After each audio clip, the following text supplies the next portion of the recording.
हामीले आफ्नो कर्तव्य बिर्से इतिहासले धिकारला, गोली निलेका शहीदको प्यारो लासले धिकारला, धरतीले मुख लाजले छप्ला आकाशले धिकारला, शहीद रोलान हामीले उन्नति गरेर नगए, बन्दैन मुलुक 2-4 सपुत मरेर नगए। देशमा अन्याय अत्याचार र भ्रष्टाचार बढ्दै गएपछि त्यसका विरुद्ध आवाज उठ्छन् र 2-4 सपुतले आफ्ना प्राण त्याग गर्छन्। देशमा प्रजातन्त्र ल्याउन प्रारम्भ गर्दा शहीद हुनु परेका र ती शहीदहरूको सपना पूरा गर्ने प्रत्येक नेपालीहरूको काँधमा आएको छ।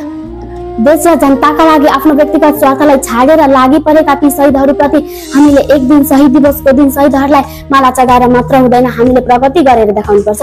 न्यूनतम तारा झरेपछि मात्र उज्यालो हुने र केही वीर सपुतहरूले आफ्नो प्राण त्यागेपछि देशमा परिवर्तन आउँछ।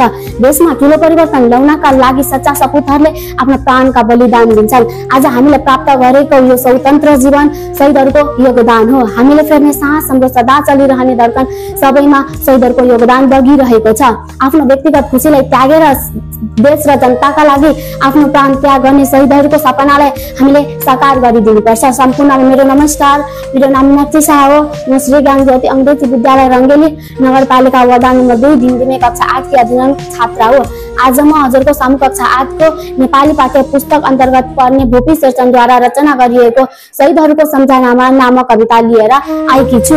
हुँदैन बिहान मिल्दैन तारा झरेर नगए, बन्दैन मुलुक 2-4 सपुत मरेर नगए, ओछामा हाँसो गालामा लाली तब आउँछ जगतको, देशको पीरले भेटी जब वीरले चढाउँछ रगतको, घाटीमा फाँसीको माला गाँसी वीरले हाँस्दा, मातृभूमिको चरण ज्योति भाग्दछ दासता, उम्रन बोट कसैले बिउ छरेर नगए, बन्दैन मुलुक 2-4 सपुत मरेर नगए। हामीले खाने प्रत्येक गाँसमा रगत छ शहीदको, हामीले फेर्ने प्रत्येक सासमा रगत छ शहीदको, हाम्रो मृत्युको प्रत्येक चालमा धड्कन छ शहीदको, हाम्रो खुसीको प्रत्येक पलमा छ जीवन शहीदको, पाउने थिएनौ खुसी तिमीले छाडेर नगए, बन्दैन मुलुक 2-4 सपुत मरेर नगए। हामीले आफ्नो कर्तव्य बिर्से इतिहासले धिकारला, गोली निलेका शहीदको प्यारो लासले धिकारला, धरतीले मुख लाजले छप्ला आकाशले धिकारला, शहीद रोलान हामीले उन्नति गरेर नगए, बन्दैन मुलुक 2-4 सपुत मरेर नगए।